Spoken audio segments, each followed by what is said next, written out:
MySQL is a technical topic, and whenever you're dealing with a technical topic, it's a good idea to agree on the terminology involved in the discussion. I'll cover some of the more general terms here in this movie, and I'll cover more specific terms as they come up. Also, at the end of each movie, you'll find a slide recapping terms covered in that movie. DBMS is Database Management System.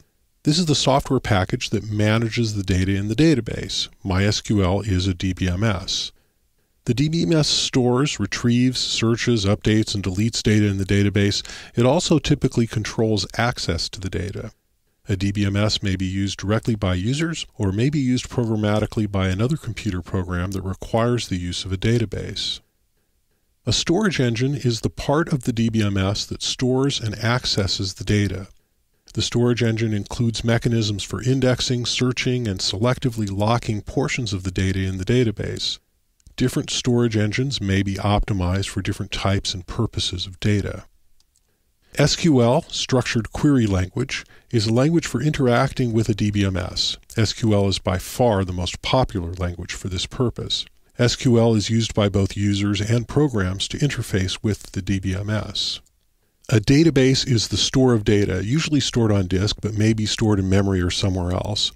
It's often stored in a system of files in the file system, sometimes in a single file. The term is used to refer generically to the place where the data lives, so the file system itself is actually a form of a database. A database is typically segregated into tables. Each table has its own configuration and usually carries its own class of data, like a country table or an album table.